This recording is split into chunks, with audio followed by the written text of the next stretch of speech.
السلام عليكم. أعوذ بالله من الشيطان الرجيم. بسم الله الرحمن الرحيم.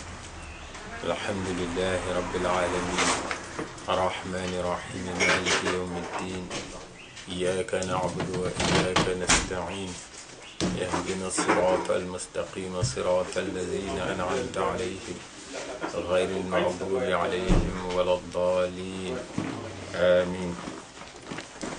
اللهم صل على سيدنا محمد الفاتح لما أغلق والخاتم لما سبق ناصر الحق بالحق والهادي إلى صراطك المستقيم وعلى آله حق قدره ومقداره العظيم.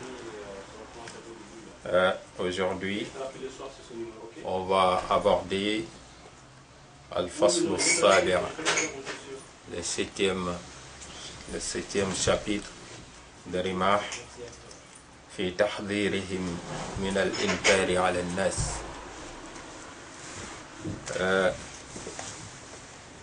Cheikh Hadj Omar radiyallahu anhu, il met en garde contre le fait de passer son temps à critiquer tout ce qu'on voit en matière de dîn. Est-ce que n'importe qui peut juger un fait religieux? Est-ce que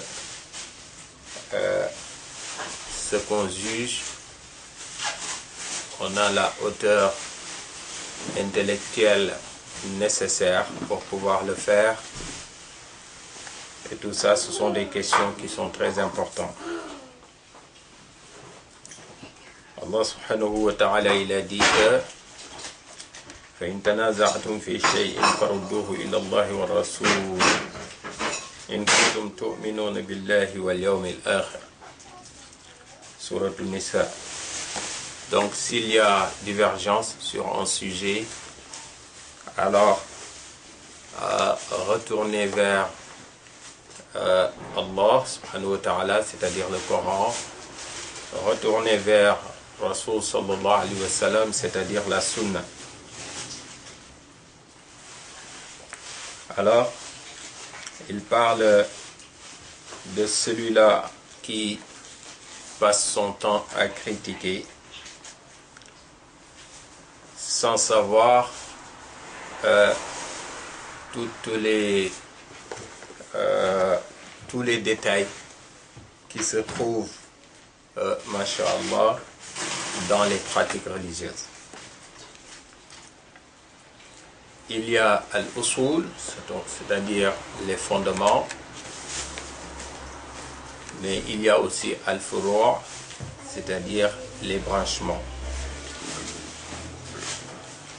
Donc, Allah subhanahu wa ta'ala, فَإِنَّ اللَّهَ قَدْ أَوْجَبَ وَحَرَّمَ وَنَدَّبَ وَكَرَّهَ وَأَبَاحَ وَبَيَّنَ الْعُلَمَاء مَا جَاءَ مِنْهُ kullan bi wajhihi.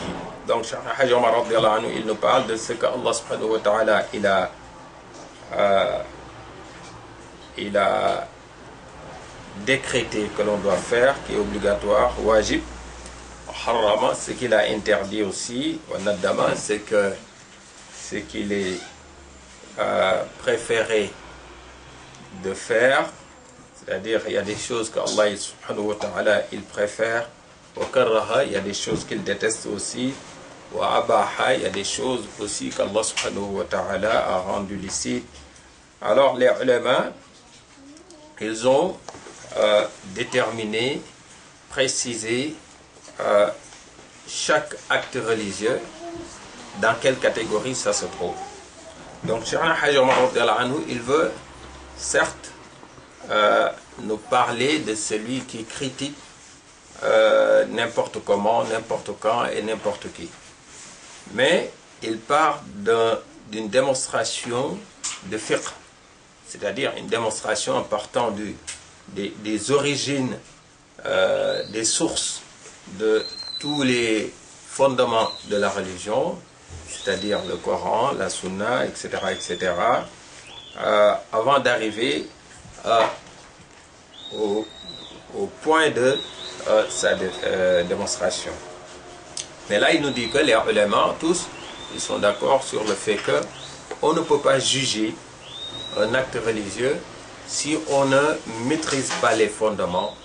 Et parmi les fondements, on ne sait pas faire la différence entre ce qui est obligatoire, ce qui est haram, ce qui est souhaité. C'est-à-dire qu'Allah, il y a des choses qu'Allah, il aime, il préfère, mais pour autant, ce n'est pas obligatoire. Ce qui est détesté par Allah subhanahu wa ta'ala, c'est-à-dire c'est abominable, mais c'est pas haram. Et tout ça, il faut savoir faire la différence. Makruh, c'est abominable, mais pourtant, c'est pas haram. Et ça, celui qui ne sait pas faire la part des choses, il ne peut pas se lever et critiquer sans savoir ce qu'il critique. Est-ce que c'est dans le cadre de ce qui est haram ou est-ce que c'est dans le cadre de ce qui est makruh, donc abominable, détesté? Est-ce que c'est dans le cadre de ce qui est obligatoire, wajib, ou est-ce que c'est dans le cadre de ce qui est mandoub, c'est-à-dire préféré par Allah subhanahu wa ta'ala, Allah il l'aime, etc., etc. Et tout cela, c'est pour mettre en garde l'individu qui se lève un jour et qui se permet de juger et de critiquer sans avoir la hauteur intellectuelle nécessaire pour pouvoir le faire. Cheikhna Hadj Omar radiyallahu anhu, là, il se situe, on peut dire, au-dessus de la mêlée. C'est-à-dire, il ramène le débat au niveau de la science. Comme quoi, il est en train de démontrer que, avant de l'attaquer dans sa tariqa, avant de l'attaquer dans son amour pour Sayyidina Cheikh radiyallahu anhu, avant de l'attaquer dans son engagement, il faut d'abord avoir les moyens intellectuels nécessaires d'abord pour le faire. Et ça, c'est quelque chose qui est très important. Ce qui est valable pour Cheikh Hadj Omar radiyallahu anhu, bon, c'est valable pour tout le monde. On voit parfois des gens qui se lèvent, qui se permettent de critiquer, de juger, alors qu'ils ont entendu ici ou là. Ils ne savent même pas faire la différence entre le haram et le mandoub. Ils ne savent pas faire la différence entre le haram et le makruh, le wajib et le mandoub, etc., etc.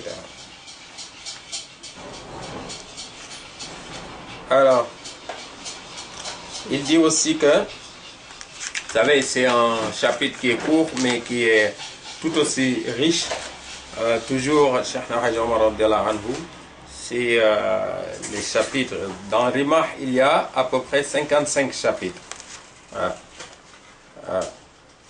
Il y a à peu près 55 chapitres dans Rimah, mais chaque chapitre peut faire l'objet d'un livre. Et il y a une suite aussi entre les chapitres. Mais ce chapitre, ça précède celui qui va traiter du sujet, qui va parler du sujet des madhahib, du madhab.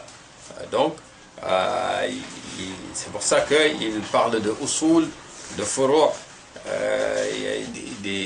des sources de droit, parce que dans l'islam, il y a ce qu'Allah subhanahu wa ta'ala il dit, il y a ce que Rasul sallallahu alayhi wa sallam il dit, et il y a al-ijma', c'est-à-dire ce sur quoi tous les ulama sont tombés d'accord, alors ce qu'on appelle les trois sources dans l'islam.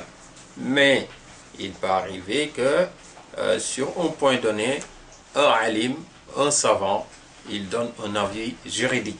Et cet avis peut faire l'objet de jurisprudence en quelque sorte. Il peut être appliqué de façon locale, temporelle, comme il peut être appliqué de façon beaucoup plus générale et qui dépasse un temps limité. Alors, M. Cheikh Hadj Omar radiyallahu anhu, il parle aussi de celui-là qui a appris et qui connaît et qui fait semblant d'être ignorant, c'est-à-dire qui ignore les réalités, et pourtant assez souvent évidentes et claires, mais tout simplement parce que il y a ce qu'on appelle al-hasad. Al-hasad, c'est-à-dire quelqu'un qui est jaloux, une forme de maladie qui gangrène certains cœurs, qu'Allah nous préserve de cela. C'est pour ça que tout ce qu'il y a dans la tariqa, comme faveur, mérite, comme pratique dans la tariqa, on peut voir quelqu'un qui, sous prétexte qu'il a fait des études, qu'il a appris, qui se lève un jour et essaie de critiquer la tariqa et essaie de donner des arguments. Mais si tu creuses un peu, tu vas voir que c'est quelqu'un qui, soit il est limité, ou alors il a al-hasad, c'est-à-dire cette forme de jalousie qui rend malade celui qu'il a. Allah subhanahu wa ta'ala, dans Surat al-Falaq, il demande qu'on se protège, il demande qu'on demande protection. Il nous incite à demander protection contre le mal de celui qui a le hasad, cette forme d'envie, l'envieux, jaloux, envieux. Envieux même, c'est plus approprié parce que il y a des formes de jalousie qui sont passives, mais l'envie, quelqu'un qui est envieux, parfois ça peut amener au drame. C'est ça qu'il dit que min sharri hasidin iza hasad. Donc, de façon vraiment bien détaillée, bien expliquée, Cheikh Hadj Omar radiyallahu anhu, il nous parle de celui-là qui essaie de critiquer sans trop savoir ce qu'il critique. Alors, il a cité beaucoup de ulama. Il a cité Sidi Izzuddin ibn Abd Salam, qui a parlé de Al-Inkar aussi. Il a fait une explication très intéressante aussi. Il est Zarouqiya aussi. Il a parlé de ces détails qui existent entre les différentes formes du droit musulman que doit maîtriser l'individu avant de se permettre de critiquer ou de juger. Bon, le temps ne nous permettra pas de rentrer dans tous les détails, mais voyez, donc là il parle de Abu Omar qui a Masha'Allah fait une démonstration qui est partie de Thawri et qui explique aussi que c'est très important de faire attention avant de rentrer dans ces détails. Voilà, on va s'arrêter là et juste terminer avec la parole de Imam Shafi'i radiyallahu anhu qui dit Iza ra'ayta ar-rajula yujadilu fastadil ala annahu rajul su'. Quand tu vois quelqu'un qui passe tout son temps à polémiquer, toute chose il polémique. Ah non, pourquoi ça? Alors Imam Shafi'i il dit méfie-toi de cet homme parce que c'est pas un homme de bien. Là c'est dans le cadre général. Mais quelqu'un qui, vous savez, il y a des attitudes, des comportements et c'est comme une maladie chez l'individu.